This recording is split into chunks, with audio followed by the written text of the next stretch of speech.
이거 민주주의 기본이 안 돼 있는 건 아니에요? 참 저로서는 안쓰럽기도 하고. 누구를 도대체 대변하겠다라는 것인지. 현실 정치에 대해서 조언을 막 하고.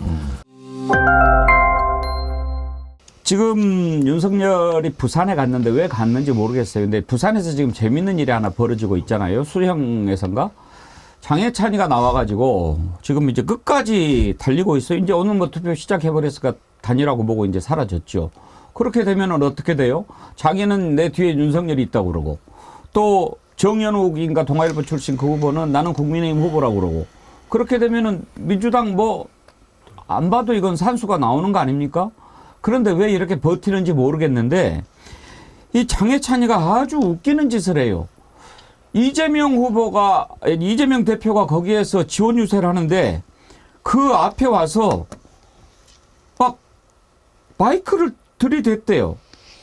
아, 이런 경우는 또 보다 처음 보는데 그 장면 한번 보실래요? 우리 장해찬 후보 유세차 잠깐 부탁 좀 드리겠습니다. 지금 서로 시간 조정을 좀 해서 우리 시민들을 위해서 잠깐씩 양보하는 거 어떻습니까? 사과하라! 사과하라! 사과하라! 정연욱 후보님 고맙습니다. 이게 부산 시민들의 품격이죠?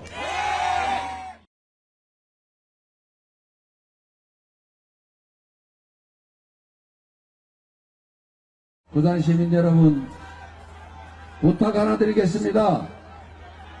참 못됐네.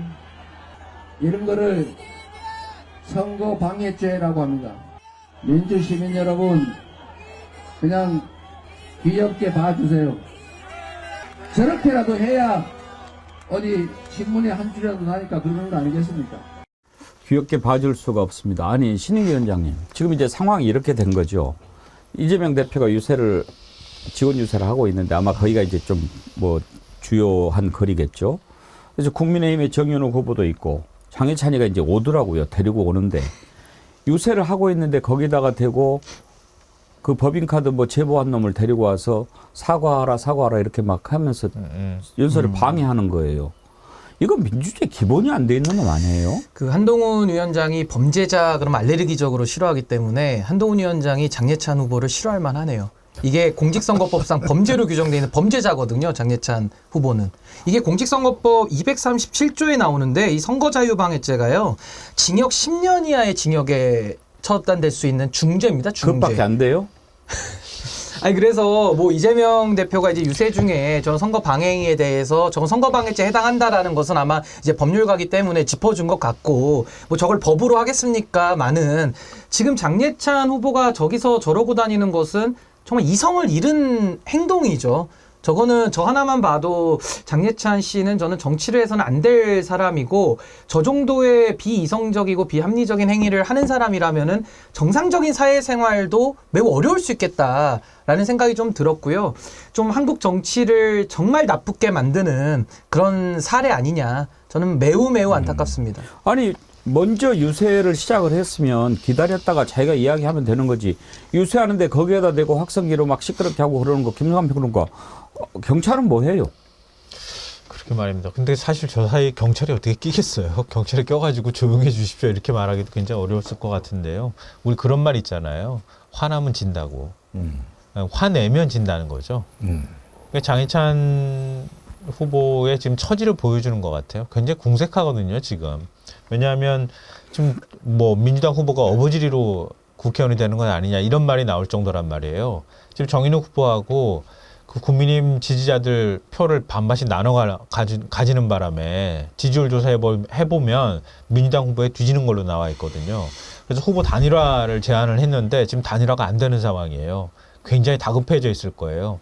어떤 방식으로든 지지자들 앞에서 내가 이재명하고 싸울 수 있는 상대라는 걸 막 보여줘야 되는 상황이었던 것 같아요. 그러니까 막 더 격하게 화를 내면서 와가지고 막 도발하고 덤비고 이런 모습을 일부러라도 연출하고 싶지 않았을까 싶어요. 아마도 저것도 단일화 전략으로 보여집니다. 그러니까 국민의힘 후보 네가 양보해라. 내가 압도한다. 내가 이재명하고 싸울 맨 앞줄에 있는 전사기 때문에 네가 양보해라. 그리고 저기 그 여태까지 단일화 제안을 하면서 원하는 대로 룰은 양보하겠다. 이런 이야기를 하는 걸 봤을 때 마지막까지 이제 표는 자신한테 와야 되는 단일화 대상은 자기라고 보는 거고 투표 용지 인쇄가 끝났어도 단일화는 가능합니다. 가능하죠. 한쪽에 사퇴하면은 투표소에 공지를 하면 되니까. 공지를 하면 돼요. 예. 아니 근데 너무 공개하면 한심한 되는데. 게 지금 장예찬 그리고 후보가 11일 날 단일화 해도 돼요. 아니 장예찬 후보가 무소속 옷을 입고 다니는 게 왜 그렇게 됐습니까? 원래 경선 이겨가지고 국민의힘의 후보였어요. 근데 본인이 그렇죠. 그동안에 10년 동안 내뱉은 막말들 가지고 자기 말이 자기 다리 지금 발목 잡은 거거든요. 근데 놓고도 저렇게 무소속으로 나와가지고 저런 행동을 하는 몰지각한 비문명적인 행동을 하는 걸 보면은 저분은 민주주의 국가나 민주주의 사회는 어울리지 않는 분이에요. 제가 볼 때는. 전 민주주의 기본이 선거랑 안 된 안 거죠. 어울리는 분이에요. 제가 볼 때는. 예. 아니 어떻게 먼저 유세라고 했는데 거기다 대고 사과하라. 그 뭐 아유. 그러니까 반민주적인 후보죠. 민주주의와는 안 친한 후보입니다. 제가. 저런 네, 자가 저는 우리가 뭐 이태원 참사나 세월호 참사 유족들 현장을 많이 가봤는데 지금 어느 사이에 저런 풍경이 일상이 됐어요. 그거 유튜버들이 그 앞에서 막말하고 이런 거 옛날에는 나쁘끄러워 못했거든요. 또 매주 수요일 날 위안부 그 수요 집회가 예. 일본 대사관 앞에 열리는데 지금 집회를 못 열 형편입니다. 네, 지금 요즘 못 열다시피. 그러니까 지금 이게 과거에 우리 사회는 아무리 적대와 진영이 있어도 이런 정도 품격은 지켰던 사회예요. 그런데 어느 날부터 이런 혐오 집회가 맞불 집회로 이제 발전을 하면서부터 이제는 그 저기 굉장히 그 희생자들을 이제 완전히 매장시키려고 예. 하는 듯한 이런 게 이제 또 정권에 의해서 극우 유튜버들이 비호하는 현상들을 많이 봤거든요. 그러니까 지금 저런 현상도 사실 따지고 보면은 저 뭐랄까 본인의 면이 상하는 줄도 알면서도 어떻게든 그 저기 뭐랄까 기사회생해 보겠다는 이게 어떤 반문명적 태도란 말이에요. 이런 게 참 저로서는 안쓰럽기도 하고 가슴이 아픕니다, 진짜로. 우리 저 의원님 아시겠지만 우리가 국회를 민의의 전당이라고 하지 않습니까? 네. 저런 자가 민의의 전당 들어올 자격 없는 거죠. 저런 자는. 못 들어올까? 그러니까 저런 사람이 누구를 대변하겠다라는 겁니까? 지금까지도 김건희, 윤석열 두 분의 메시지만 늘 대변하고 읊었던 사람이 저렇게 해가지고 표를 받아서 받는다 한들 뭐 받지도 못하겠지만은 그렇게 해서 국회를 들어가서 누구를 도대체 대변하겠다라는 것인지 국민들이 너무 황당한 겁니다. 그리고 국민들이 대의제를 하면서 본인들의 권한을 위임하는 건데 최소한 국민보다는 나은 사람들 좀 더 이런 걸 더 잘할 수 있는 사람한테 권한을 맡겨야 되는데 저 국민들의 평균적 상식보다도 못한 행동을 하고 있는데 어떻게 가서 무슨 대의제 정치를 하겠다라고 덤비는 것인지 기본이 안 된 본인의 것이죠. 분수를 저는 좀 모르는 거 아니냐. 기본이 자기 안 된 객관화가 거예요. 네. 좀 필요하다고 생각합니다. 정치를 떠나서 인간으로 기본이 안 된 거예요. 뺄셈의 미학님 20만 원이나 보내셨어요. 저는 아침 계속 아니 오늘 그 힘을 좀 많이 쓰시네요. 저는 아침 9시에 투표하러 갔는데 줄을 너무 길게 서 있어서 깜짝 놀랐습니다. 그런데 기다리는 시간이 전혀 지루하지 않고 마냥 기대되고 즐거웠습니다. 우리 국민들은 언제나 위기 때마다 현명했다는 것을 믿고 또 확신합니다. 예, 뺄셈의 미양님 감사합니다. 김성희님 2만 원 슈퍼챗 보내시면서 안성에서 자영업하는 1인입니다.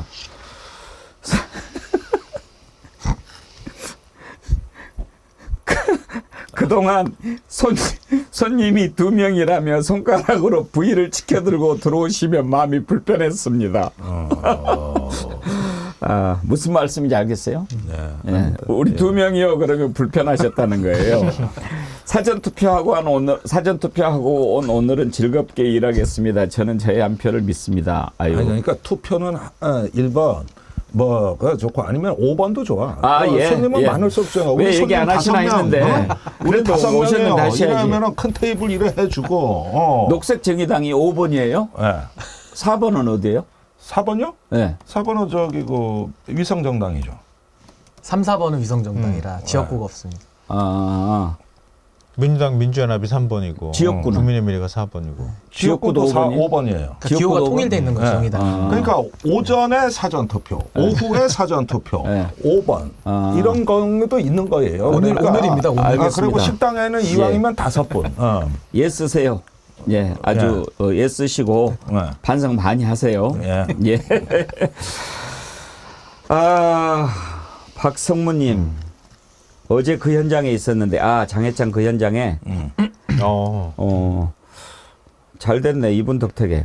자, 제가 읽어드릴게요. 어제 그 현장에 있었는데 정말 싸가지가 없는 놈이더라고요. 거의 미친 놈이더라고요.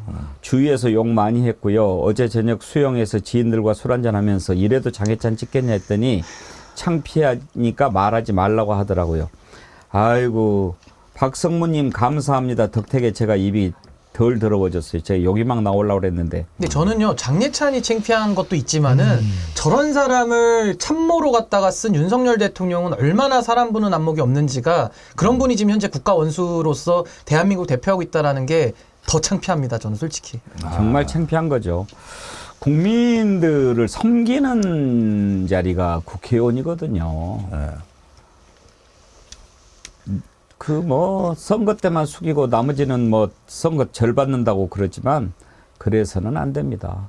그렇습니다. 이번에 보니까 유권자가 이재명 대표한테 막 큰절을 하니까 이 대표가 당황해서 큰절하는 그런 모습도 있던데 혹시 그 영상도 있나요?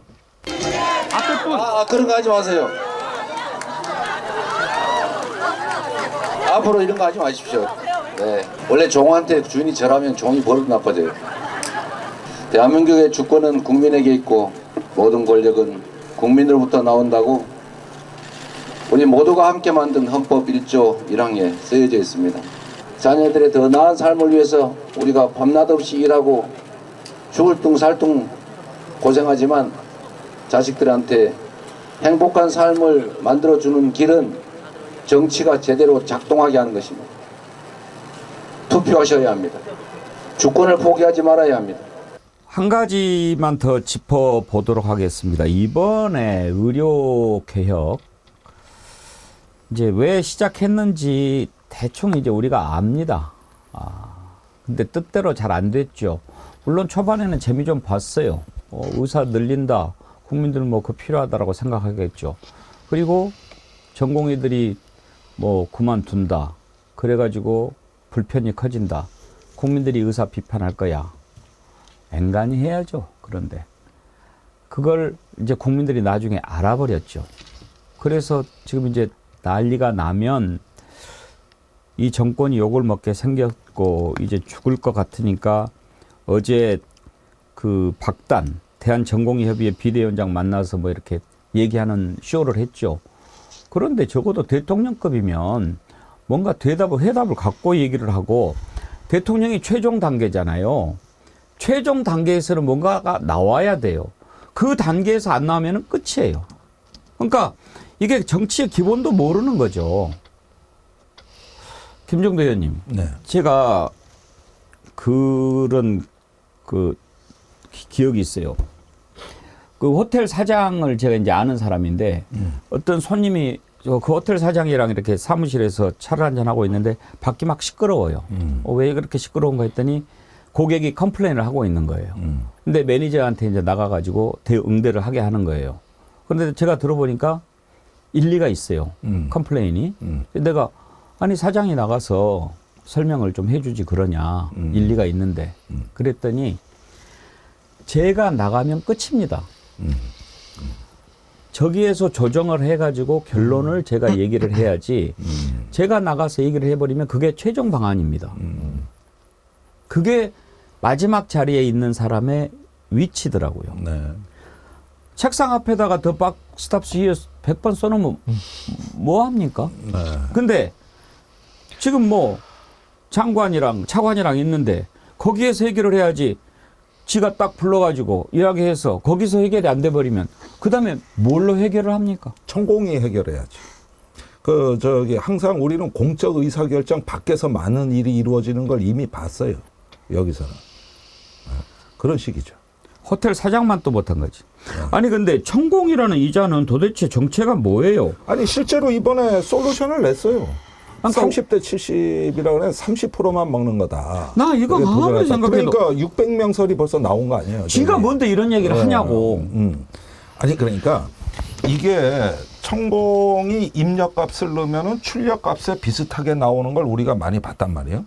그런데 중간 과정을 모르는 거예요. 요 사이에 블랙박스가 있어요.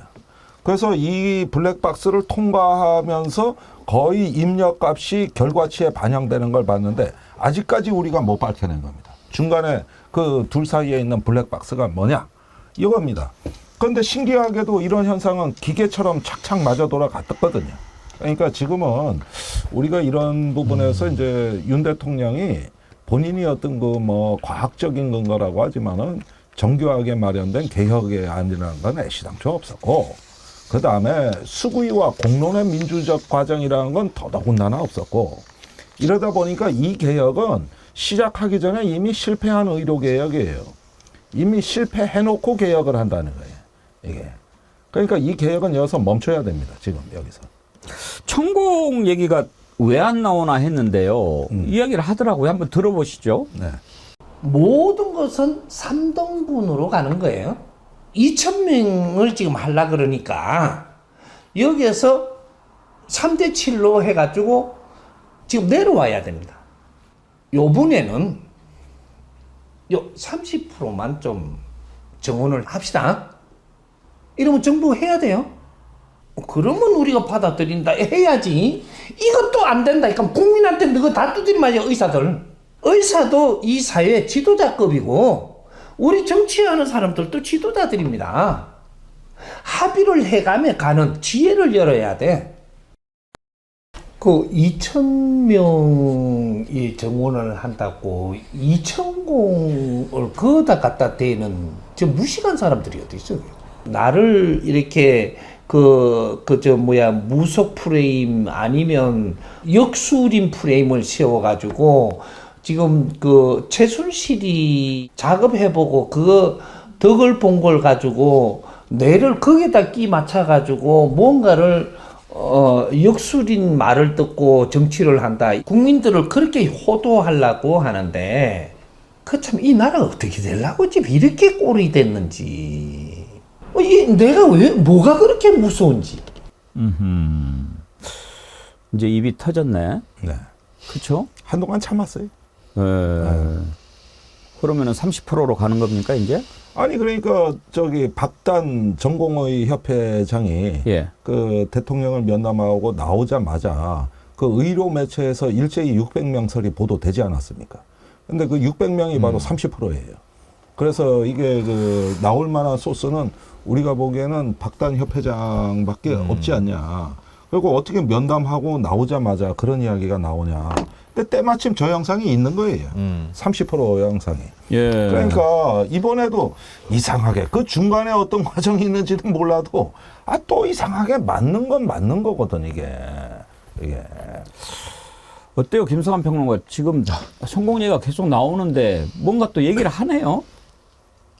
아니 근데 실체가 뭐예요? 천공이라는 사람의 도사인가요? 아니면 뭐 법사라고도 하고 좋게 표현하면 종교인이고 뭔 나쁘게 종교예요? 얘기하면은 그게 뭐 천부경 계열인데 오만 잡탕 기독교 불교 다 들어가 있어요 저기.